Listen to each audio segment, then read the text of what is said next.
بسم الله الرحمن الرحيم. ازيكم يا حبايب قلبي؟ عاملين ايه؟ يا رب دايما تكونوا بخير. هنا بقى الفيديو تكملة العزومة. هنبدأ كده بنحمر الشعرية بتاعتنا عشان ناويين نعمل رز بشعرية. كنا عايزين نعمل محشي بس قالوا لك ايه، لا احنا عايزين. طبعا انت بتاخدي الآراء، قالك عايزين اكل مصري مصري يعني.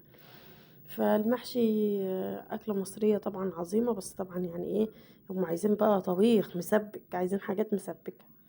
فعملت رز بشعرية. هنا عملت كيلو ونص شعرية، هنعمل عليهم حوالي 5 كيلو رز أو أكتر، يعني على حسب رغبتك انت، على حسب ما بتحبي كمية الشعرية. هنا احنا هنعمل ان شاء الله رز، وهنعمل مكرونة حمراء بإذن الله يكفي 60 فرد. فانت بقى على حسب اللي هيجيلك انت، مش ممكن ما تعمليش الكمية دي كلها. بس الشعرية بقى عايزاها تدي طعم للرز جميل، تكات جميلة. حط شوية كمون وحط شوية فلفل اسود وشعرة ملح وانت بتحمريها. الحاجات ديت بالذات لما بتحط على الشعرية بتدي طعم مع الزيت بقى، يا الله بتبقى جميلة مع البطاطس اللي في الطبيخ دي، بتبقى ايه، حاجة روعة من روعات الزمن. هنا الشعرية بتاعتي خلاص خدت اللون الطبيعي اللي انا عايزاه، مش عايزة احمرها اكتر من كده عشان تبقى لونها ذهبي جميل كده على الرز، تديله شكل ويبقى فعلا رز بشعرية بتاع زمان. هنا بقى هنقلب مع بعض اللوبيا والبطاطس. انا قلت قليتهم مع بعض. طبعا انا مش مكتره البصل قوي، بس مع البطاطس لما اقطع البطاطس هقطع عليها بصلايه، وبعد كده اشيل الصلصه واحطها معاها تشرب منها. كانت طالعه بصراحه حاجه خرافه. هنا بقى توم، اللوبيا بتحب التوم والبطاطس بتحب التوم. هنا بقى حطيت معلقتين توم كبار، وهشيل منهم للمكرونه. بس المكرونه هعمل لها طشه بقى، يعني هشيل من التقليه ديت للمكرونه، من الصلصه دي للمكرونه، بس هعمل لها طشه وهحط عليها صلصه من بتاع المحلات. اظبط الصلصه بتاعتها يعني قبل ما احطها فيها. بس هي يعني انا قليت التقليه كلها مع بعض، عملت حوالي من 10 او 12 كيس صلصه مع بعض، لان طبعا الكميه بتاعتي كبيره. وهسيبها بقى تفك مع نفسها كده. البهارات بتاعتها مش هحطها لها خالص دلوقتي. البهارات هحطها لها لما الطماطم دي تفك. الطماطم دي كلها مش من زمان، يعني هي معموله بقالها يومين او 3، بس طبعا ما كانش ينفع تساب مش في الفريزر عشان ايه، وبقى مع الفلفل الاحمر حكايه. هنا بقى جبت البطاطس بتاعتي واحنا قاعدين كده، هقشرها. طبعا اللي كانت بتصورني معوقه، جايبه الصوره بالطول زي ما انا كنت معوقه اول ما بدات اصور. هنا الصلصه بتاعتي، شوفوا الله اكبر ما شاء الله بدات تفك. الصلصه دي حوالي من 12 او 13 كيلو طماطم. تحطي بقى كمية البهارات بتاعتك هتزودي شوية، لان انت عارفة طبعا لما بتبقى عاملة حاجة قليلة بتحطي حاجة بسيطة، لكن احنا ما شاء الله.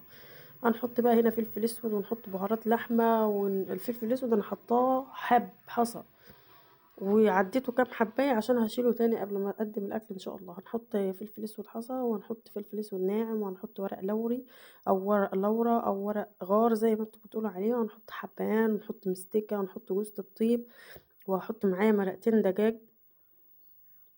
كل البهارات الجميلة اللي عندك اللي تطعم الأكل بتاعك. طبعا حبايبك وناس يعزوا عليكي جايلك، فلازم ان انت تقومي بكل اللي عندك، طلعي كل امكانياتك. زي ما قلت لكم جبنا اهوت ورقتين مرقة ماجي، او زي ما انتوا بتقولوا عليها ايا كان بقى، نحطهم فيها كده يدولها طعم جميل. وبرضه لما نيجي نعقد الطبيخ بتاعنا هنزوده شوية شوربة.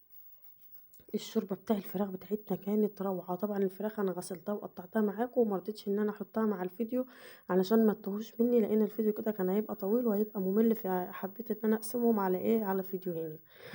هنا الصلصه بتاعتي بقى انا عايزاها تفضل كده، يعني انا عايزاها كده عشان كل حاجه لسه تاخد معاها ايه، غلوه كده. يعني البطاطس تاخد غلوه واللوبيا تاخد غلوه. طبعا اللوبيا انا منقياها ونقعاها من بدري، من قبل الطبيخ يجي بساعتين او باكتر من ساعتين. هنا البطاطس بقى بتاعتي هجيبها ايه، وقطعت عليها بصلتين كبار. زي ما قلت لكم البطاطس بتعشق البصل، كل ما تحط لها بصل كل ما يطلع طعمها خرافه معاها. كانوا شويه بطاطس ملهمش حل.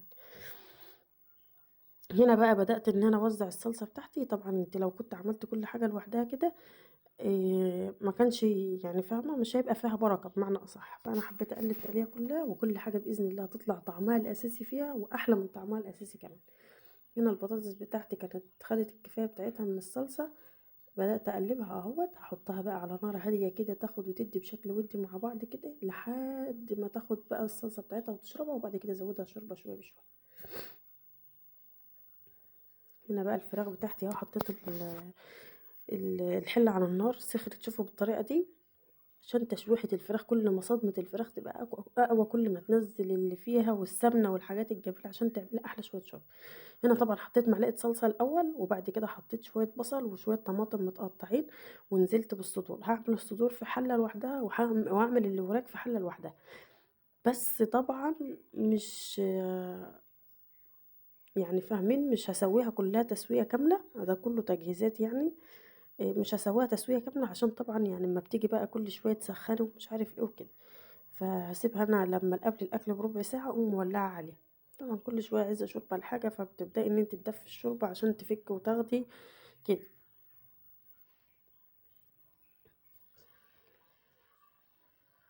هنا البصلاية ديّة يعني لونها بس حسيت إن هو متغيّر شوية، بس شِلتها ما حبيتش إن أنا أسيبها يعني عشان ما تغيّرش الشوربة بتاعتي، بس هي مش بايظة، هي لونها مصفِر كده بس مش أكتر.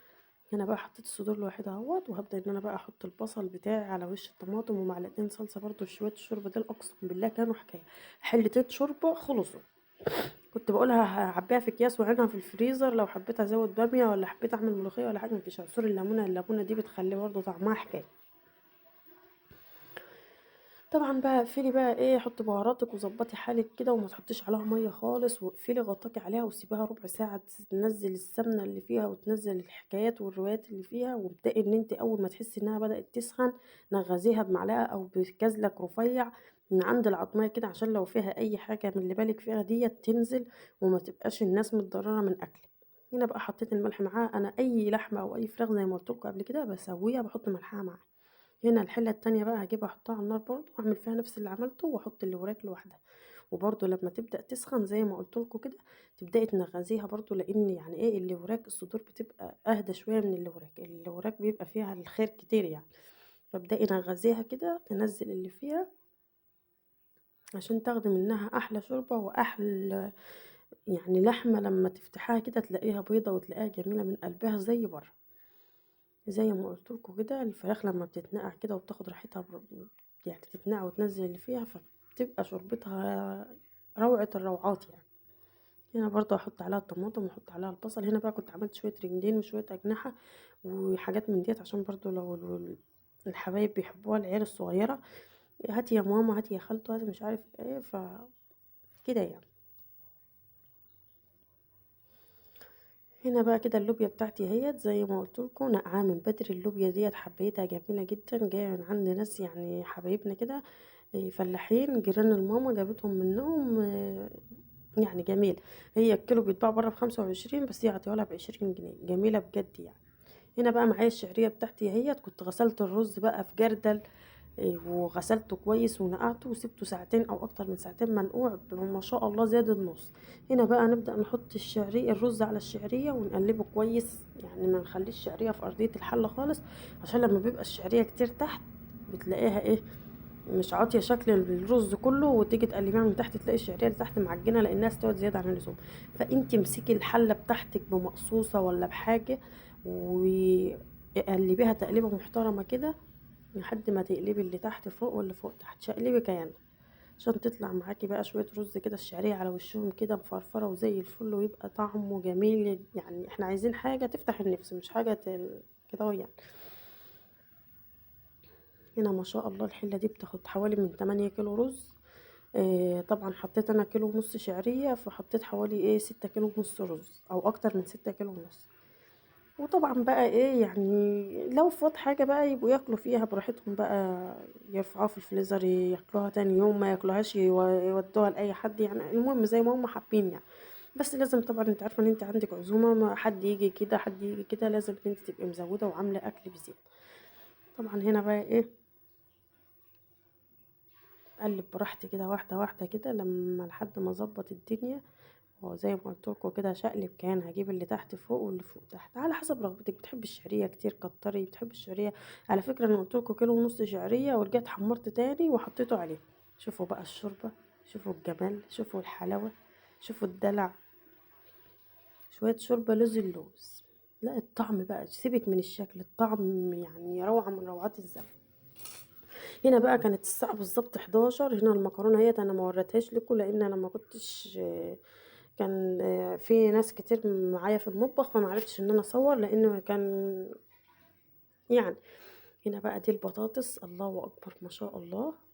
وتيجي تغرفي بقى لو قابلك أي حاجة تشيليها، حباية حبهان، ورق لورا، ديّة اللوبيا. شوفوا الرز أبو شعرية بقى وحلاوته وجماله، مش قُلت لكم لازم تضبطوا الأداء. يالّا بقى العزومة دي جميلة جدًا، جدًا، فيها أفكار كلّها جميلة، فيها أكل زمان الحلو الجميل اللي هو تحسّي فيه إن فعلًا اللمة دي تستاهل. يالّا لو عجبك الفيديو ما تنسيش لايك وشير واشتركوا في القناة عشان